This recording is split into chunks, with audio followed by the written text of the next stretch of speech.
स्वागत है दोस्तों आपका मेरे channel learn through current affair में। तो इस वीडियो में बात करेंगे हम आर्टिकल 5 टू 11 मल्टीपल टाइम पूछे जाने वाले एमसीक्यू जो हर एग्जाम में आपको देखने को मिलते हैं। तो स्टार्ट करते हैं विद फर्स्ट एमसीक्यू।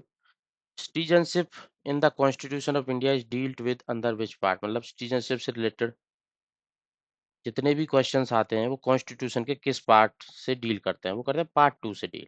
ठीक है, अब पार्ट 2 के अंदर कौन कौन से आर्टिकल आते हैं? ये आते हैं आर्टिकल 5 टू 11, सिटीजनशिप से रिलेटेड है। Eight the commencement of the constitution, article part आपको पता होना चाहिए एग्जाम पॉइंट ऑफ व्यू से, और आर्टिकल कौन कौन से होते हैं 5 टू 11। नेक्स्ट आते हैं which article of Indian constitution empower parliament, किसको एम्पावर करता है? पार्लियामेंट, मतलब पार्लियामेंट के पास सारी पावर है to make laws regarding citizenship. कौन सा आर्टिकल एम्पावर करता है पार्लियामेंट को लॉ बनाने के लिए रिगार्डिंग सिटीजनशिप? तो सबसे पहले आपको ये पता होना चाहिए कि सिटीजनशिप से रिलेटेड लॉ बनाने की राइट किसके पास है? पार्लियामेंट के पास है। और कौन सा आर्टिकल जो एम्पावर करता है पार्लियामेंट को ये सब लॉ बनाने के लिए, वो है आर्टिकल 11। जैसा कि सिटीजनशिप एक्ट 1955 बनाया गया था, यहीं से पावर विड्रॉ की थी पार्लियामेंट ने, उसी के अकॉर्डिंग ये बनाया गया था। मतलब पार्लियामेंट ने ये लॉ बनाया था सिटीजनशिप एक्ट, सिटीजनशिप से डील करने के लिए आर्टिकल 11 के अंदर। तो क्वेश्चन ऐसे भी आता है कि आर्टिकल 11, मतलब ये सिटीजनशिप एक्ट 1955 किस आर्टिकल के अंतर्गत बनाया गया है? अंतर्गत बनाया गया है आर्टिकल 11 के, जहां पे पार्लियामेंट के पास पावर है सिटीजनशिप को रेगुलेट करने की। ठीक है, नेक्स्ट आ जाते हैं who are covered under article 6 of constitution, मतलब जो आर्टिकल 6 है सिटीजनशिप से रिलेटेड, वो कौन कौन इनमें से कवर किया जाता है अंदर आर्टिकल 6? तो आर्टिकल 6 के अंदर कवर किया जाता है उन माइग्रेंट्स को जो पाकिस्तान से आए थे India before 19th of July 1948। देखो, पहला तो ये बताना चाहिए आर्टिकल 6 किससे मतलब डील कर रहा है? सिटीजनशिप से डील कर रहा है। दूसरा, कौन किन पर्सन की सिटीजनशिप? जो पाकिस्तान से माइग्रेट होके आए थे इंडिया। ठीक है, और एक डेट है, डेट लाइन भी आपको पता होनी चाहिए, बिफोर 19th ऑफ जुलाई 1948। ये डेट भी आपको पकड़ के चलनी है। क्वेश्चन में ये भी पूछ लेगा जो आर्टिकल 6 डील करता है माइग्रेंट्स की सिटीजनशिप को लेकर पाकिस्तान से जो इंडिया आए थे, वो किस कौन सी डेट को मार्क रखा गया है? 19th of July 1948। ठीक है,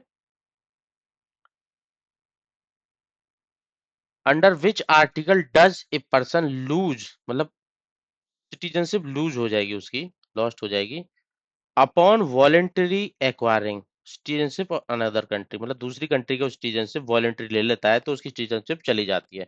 तो इस आर्टिकल से डील करने पर किस आर्टिकल के अंदर ये बताया गया? ये बताया आर्टिकल 9 के अंदर।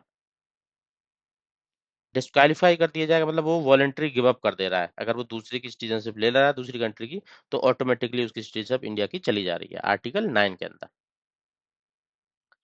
सिटीजनशिप एक्ट 1955 कितनी बार अमेंडमेंट किया गया है इसका एज ऑफ 2025, मतलब आज तक इसका कितनी बार अमेंडमेंट किया गया है इसमें, इस सिटीजनशिप एक्ट 1955 में? ये किया गया है 6 बार। 6 बार कब कब किया गया है?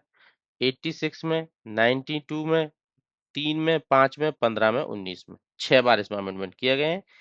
ईयर्स भी आपको एक बार देख लेना है, 86, 92, 2003, 2005, 2015 और 2019। ठीक है, नेक्स्ट आ जाते हैं which article provide for continuance, मतलब किस आर्टिकल के अंदर प्रोवाइड किया गया है कि कंटिन्यू रहेगी आपकी citizenship? Who are citizens of citizenship at the commencement of the constitution, मतलब जो कॉन्स्टिट्यूशन जब बना था जो तब सिटीजन थे वो सिटीजन कंटिन्यू रहेंगे। ये किस आर्टिकल के अंदर दर्शाया गया है? ये दर्शाया गया है आर्टिकल 10 के अंदर। आर्टिकल 10 के अकॉर्डिंग अगर आप कॉन्स्टिट्यूशन के कमेंसमेंट के टाइम पे सिटीजन थे तो आप सिटीजन रहोगे as per article 10, regardless parliament के पास जो पावर है उसके अकॉर्डिंग वो आपको डिप्राइव ना करे, मतलब रिमूव ना कर दे, आप सिटीजनशिप लूज ना हो जाए। उसकी भी कुछ टर्म्स एंड कंडीशन है, उस पर भी फर्दर एमसीक्यूज में आएंगे। ठीक है, ये आर्टिकल 10 के अकॉर्डिंग आपकी सिटीजनशिप चलती रहेगी लगातार। The concept of single citizenship, जो इंडिया की सिटीजनशिप है वो सिंगल सिटीजनशिप प्रोवाइड करती है इंडिया। तो ये कहाँ से बोरो किया है हमने, किस कंट्री से इसको, ये फीचर जो सिंगल सिटीजनशिप का है वो बोरो किया गया है? ये बोरो किया गया है यूनाइटेड किंगडम से, यूके से। और यूएसए में इसके कॉन्ट्रास्ट में डबल सिटीजनशिप का कॉन्सेप्ट है, जहाँ पे स्टेट की भी सिटीजनशिप होती है और नेशनल की भी सिटीजनशिप होती है। बट हमने जो अडॉप्ट किया है वो USA, sorry, UK, Britain Britain से अडॉप्ट किया गया है सिंगल सिटीजनशिप का कॉन्सेप्ट। ठीक है, मतलब इसमें एक नेशनल सिटीजनशिप होती है इंडिया की, स्टेट की कोई सेपरेटली सिटीजनशिप नहीं होती। नेक्स्ट आ जाते हैं Indian citizenship can not be obtained by which of the following method, मतलब अगर इंडिया की सिटीजनशिप आपको चाहिए तो आप किस मेथड से वो ऑब्टेन नहीं कर सकते, और आपको कौन कौन से मेथड है जिनके थ्रू आप ऑब्टेन कर सकते हैं, ठीक है, वो भी मैं इस क्वेश्चन में बताऊंगा। ठीक है, देखो, बर्थ से आप ऑब्टेन कर सकते हो, डिसेंट से भी आप ऑब्टेन कर सकते हो, रजिस्ट्रेशन से भी ऑब्टेन कर सकते हो, बट अगर आप यहाँ पे प्रॉपर्टी खरीद लेते हो तो आपको सिटीजनशिप मिलेगी, ऐसा कोई गारंटी नहीं है। ठीक है, ये 3 तरीके हैं, और भी 2 तरीके हैं, वो भी देख लेते हैं। देखो, इंडिया की सिटीजनशिप एक्वायर करने के लिए अंडर सिटीजनशिप अमेंडमेंट एक्ट जो पार्लियामेंट ने बनाया हुआ है, तो 5 कंप्लीट वे हैं, 5 वे हैं: by birth, bye decent, bye registration, bye naturalisation, and last bye incorporation of any territory, मतलब हम किसी को टेरिटरी को इनकॉर्पोरेट कर लेते हैं इंडिया के अंदर। ठीक है, 5 तरीके हैं। पांचों तरीकों को याद करने के लिए एक न्यूमोनिक है: बड़े Rana IT, by birth, descent, registration, naturalisation और इनकॉर्पोरेशन ऑफ टेरिटरी। इस न्यूमेरिक के थ्रू आप इसको कंप्लीटली याद कर सकते हैं। तरीके कितने हैं? बाय 5 वे, क्वेश्चन ऐसे भी आ सकता है under citizenship act 1955, by how many ways you can acquire Indian citizenship, तो उसके तरीके हैं 5। ट्रिक मैंने आपको दी है: बड़े राना आईटी, बर्थ, डिसेंट, रजिस्ट्रेशन, नेचुरलाइजेशन और incorporation of territory. Under which list of Indian seventh schedule does citizenship fall in Indian constitution, मतलब जो ये सिटीजनशिप है ये सेवंथ शेड्यूल के किस लिस्ट में है? मतलब सेवंथ शेड्यूल में 3 लिस्ट है: स्टेट लिस्ट, करंट लिस्ट और यूनियन लिस्ट। ठीक है, तो उसके अकॉर्डिंग ये जो सिटीजनशिप है ये किस लिस्ट में फॉल करती है? देखो, पहली बात तो मैंने आपको बताया था ऑलरेडी, पार्लियामेंट ही सिटीजनशिप से रिलेटेड लॉ बना सकती है, तो पार्लियामेंट के पास पावर है, तो डेफिनेटली ये यूनियन लिस्ट के अंदर ही होगा। ठीक है, तो सेवन शेड्यूल की यूनियन लिस्ट के अंदर सिटीजनशिप फॉल करती है। नेक्स्ट आ जाते हैं पर्सन ऑफ इंडियन ओरिजिन से रिलेटेड एमसीक्यू पे। PIO must have resided in India for how many years before to be eligible for citizenship of naturalisation, मतलब अगर पर्सन ऑफ इंडियन ओरिजिन को इंडिया की सिटीजनशिप चाहिए तो उसको कितने साल रिसाइड करना पड़ेगा? किस तरीके से? बाय नेचुरलाइजेशन, सिटीजनशिप एक्ट 1955 के अकॉर्डिंग, मतलब पीआईओ कोई पर्सन है इंडिया का, वो इंडिया में कितने साल उसको रिसाइड करना पड़ेगा सिटीजनशिप एक्वायर करने के लिए बाय नेचुरलाइजेशन? तो इसके लिए उनको 12 साल इंडिया में रुकना पड़ेगा। ठीक है, डिसाइड करना पड़ेगा अगर उनको नेचुरलाइजेशन के तरीके से सिटीजनशिप चाहिए।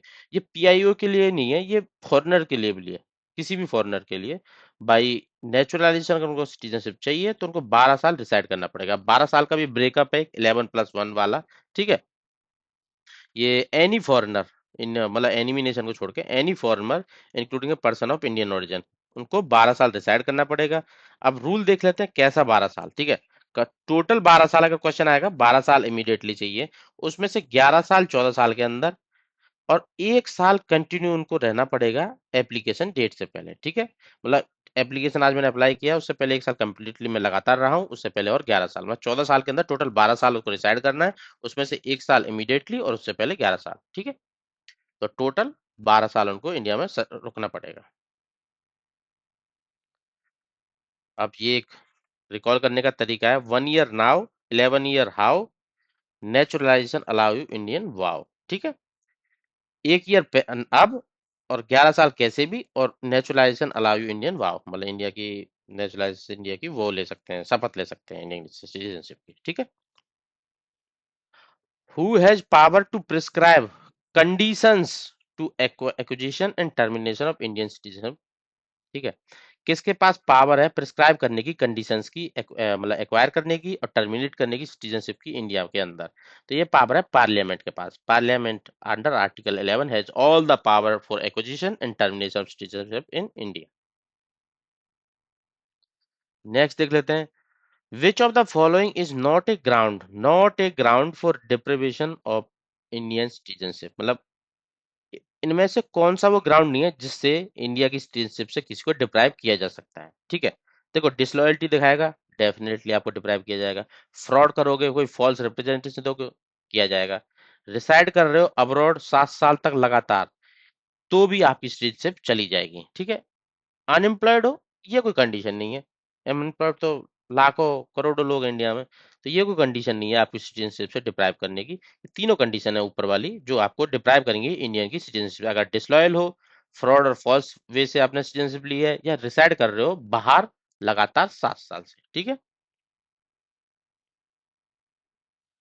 तरीके ये आप बताए हुए हैं: disloyalty, fraud, contact with enemy, criminal conviction, long stay abroad. ठीक है, 7 साल वाला। एक नेचुरल सिटीजनशिप लूज कर सकता है अपनी इंडिया की citizenship if she has lived outside India for how many year. मतलब जो नेचुरल तरीके से सिटीजनशिप बना था, नेचुरलाइजेशन का मैंने आपको बताया था कि 12 साल रहना था। ठीक है, तब आपको सिटीजनशिप मिलती थी। अगर सिटीजनशिप लेने के बाद आप इंडिया से बाहर रह रहे हो लगातार कितने साल के लिए, तो आपकी सिटीजनशिप चली जाएगी, अगर आप 7 साल से लगातार कहीं पे बाहर रह रहे हो तो। ठीक है, without registration at Indian consulate. ठीक है, नेचुरल तरीके से आपने 12 साल रह के सिटीजनशिप ली, उसके बाद अब लगातार कहीं 7 साल रह लिए बाहर, इंडिया से बाहर, विदाउट रजिस्ट्रेशन इंडियन कॉन्सुलेट, तो आपकी सिटीजनशिप चली जाएगी। Next, under the citizenship amendment act, sorry citizenship act 1955, who among the following can acquire citizenship by registration. Registration के थ्रू कौन एक्वायर कर सकता है इंडिया की citizenship? Person of Indian origin होगा अगर वो इंडिया में रिसाइड कर रहा होगा 7 साल से। ठीक है, person married to Indian citizenship, किसी इंडिया के सिटीजन से मैरी कर लेता है, या है उनका माइनर बच्चा। ठीक है, ये तीनों इस तरीके से बाय रजिस्ट्रेशन इंडिया की सिटीजनशिप को एक्वायर कर सकते हैं। ठीक है, और भी तरीके हैं, देखो ये लिस्ट किए हुए हैं मैंने पूरे। पीआईओ 7 साल से रिसाइड कर रहा है, ठीक है, या किसी से शादी कर ले रहे हैं, या माइनर बच्चा उनका, या पीआईओ ऑर्डिनरी रिसाइड कर रहा है आउटसाइड इंडिया। ठीक है, मतलब वहां पर सिटीजनशिप नहीं ली, ऑर्डिनरी रिसाइड करता है, वो भी ले सकता है। Person who are citizens of India before partition now reside India. ठीक है, पार्टीशन से पहले इंडिया में रहते थे और सिटीजन थे इंडिया के, अब इंडिया में रिसाइड करते हैं, उनको मिलेगी। इसमें एक एक्सेप्शन है, overseas citizen of India card holder होगा ना, वो इंडिया में अगर 1 साल भी रहेगा ना, रिसाइड करेगा, तो उसको सिटीजनशिप मिल जाएगी बाई रजिस्ट्रेशन, ओसीआई के लिए ये बस। ठीक है, ओसीआई रजिस्ट्रेशन के 1 साल के थ्रू ही एक इंडिया की सिटीजनशिप एक्वायर कर सकता है। Person of Indian origin who wants to obtain citizenship by registration must ordinarily reside in India for how many years before applying। मतलब अगर उसको citizenship चाहिए by registration person of Indian origin को, तो उनको 7 साल के लिए रिसाइड करना पड़ेगा इंडिया के अंदर। ठीक है, नेचुरलाइजेशन के लिए 12 साल का टाइम पीरियड था, और रजिस्ट्रेशन के थ्रू 7 साल का टाइम पीरियड। ठीक है, एक एक्सेप्शन था रजिस्ट्रेशन के अंदर, अगर overseas citizenship India card holder होगा ना, तो उसको 1 साल के लिए ही रिसाइड करना पड़ेगा और सिटीजनशिप मिल जाएगी रजिस्ट्रेशन के थ्रू। ठीक है, citizenship of India can be voluntary given up by person through. मतलब वॉलेंट्री खुद से दे रहा है, एक तरीके से रिजाइन कर दे रहा है किसी कंपनी से, ये इंडिया से रिजाइन कर दे रहा है वो रेनंसिएशन के थ्रू। ठीक है,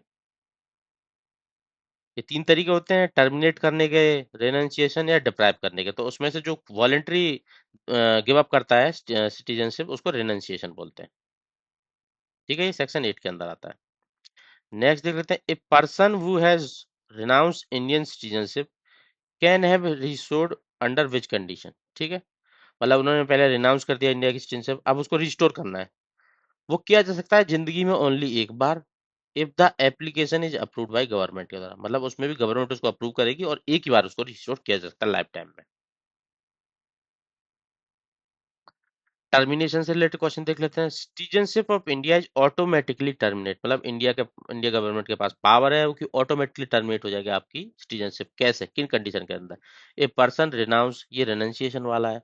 a person is disloyal to the constitution. ठीक है, ये देखो, person acquire citizenship another country voluntary. ठीक है, ऑटोमेटिकली टर्मिनेट होने की कंडीशन पूछ रहा है यहाँ पे। देखो यहाँ पे ये भी पढ़ना जरूरी है कि वो क्वेश्चन को किस तरीके से पूछ रहा है, वो इस क्वेश्चन में क्या जानना चाह रहा है। ठीक है, तो ये जानना आपका जरूरी है। ठीक है, तो ऑटोमेटिकली टर्मिनेट कब होती है? कि जब पर्सन एक्वायर कर लेता है citizenship of another country voluntary. ठीक है, वॉलेंट्री तरीके से एक्वायर कर लेता है, तो उसकी सिटीजनशिप चली जाती है। ये आर्टिकल 9 के अंदर ये ऑलरेडी आपको बताया था। ठीक है, citizenship can be forcefully taken, मतलब फोर्स के थ्रू मतलब उसकी रिमूव कर दी जाएगी, फोर्सफुली टेकन कर गवर्नमेंट के द्वारा। अंडर विच प्रोविजन, किस प्रोविजन के अंदर, ठीक है। कंडीशन भी है कुछ इसकी, तो ये सेक्शन 10 के अंदर किया जाता है, ठीक है।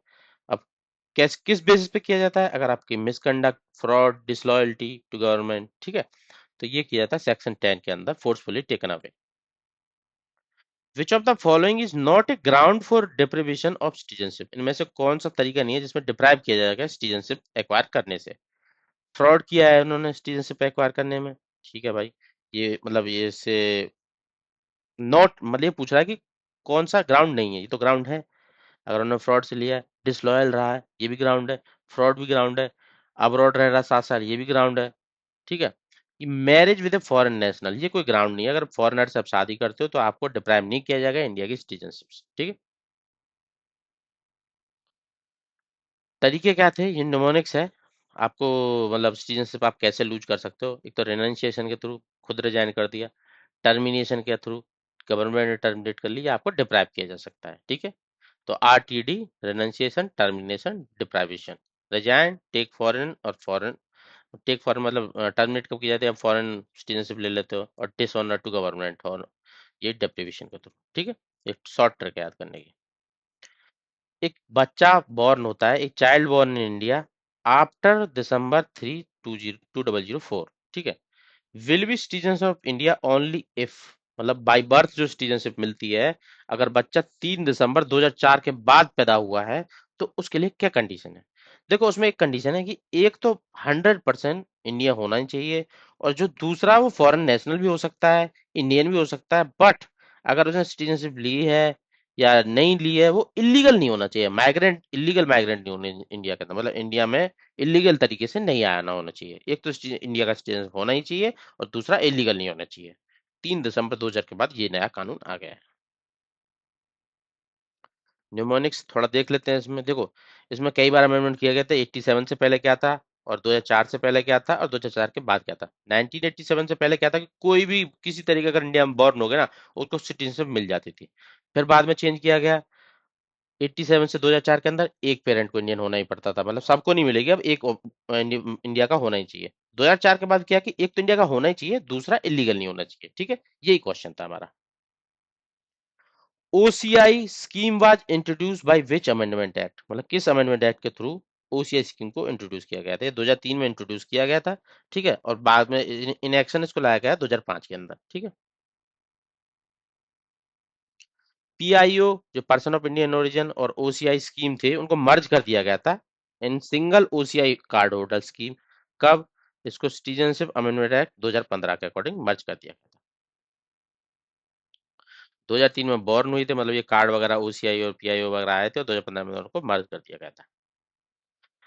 विच of the following right is not available to OCI citizen, मतलब ओसीआई सिटीजन को कुछ कुछ राइट्स अवेल है, और कौन सा इसमें से अवेल नहीं है, उससे रिलेटेड क्वेश्चन है, ठीक है। कौन कौन सा अवेलेबल नहीं है। वोट कर सकता है, नहीं भाई ये वोट नहीं कर सकता, सीधा सीधा not available, this is the answer, ठीक है। प्रॉपर्टी, रेजिडेंशियल खरीद सकता है, स्टडी कर सकता है, लाइफ लॉन्ग वीजा मिलेगा मिलेगा, बस वोट नहीं कर सकता, ठीक है। तो ए इज द आंसर। वोट भी नहीं कर सकता, और पब्लिक ऑफिस भी होल्ड नहीं कर सकता। इसकी भी शॉर्ट ट्रिक में बताऊंगा आपको एक दो क्वेश्चन के बाद शायद, ठीक है। नॉट अवेलेबल कौन सा अवेलेबल नहीं, ओसीआई को वोट नहीं दे सकता, और गवर्नमेंट ऑफिस होल्ड नहीं कर सकता, ठीक है। OCI card holder enjoy parity with NRI, NRI के साथ पैरिटी एंजॉय करते हैं, जो एनआरआई अपना इंडिया का अगर कुछ एंजॉयमेंट उसको मिल रहे हैं, ओसीआई कार्ड होल्डर को भी मिल रहे हैं, बट कुछ उसको नहीं मिलते। तो किस में पैरिटी एंजॉय करता है, एजुकेशनल, इकोनॉमिक फील्ड में, is the answer. Educational, economic field में दोनों में वो पैरिटी एंजॉय करता है। पॉलिटिकल रिप्रेजेंटेशन नहीं मिलेगा उसको, कॉन्स्टिट्यूशनल पोस्ट भी नहीं मिलेगी, और सिविल सर्विस की जॉब भी नहीं मिलेगी, ठीक है। ये तीनों उसको होल्ड नहीं कर सकता।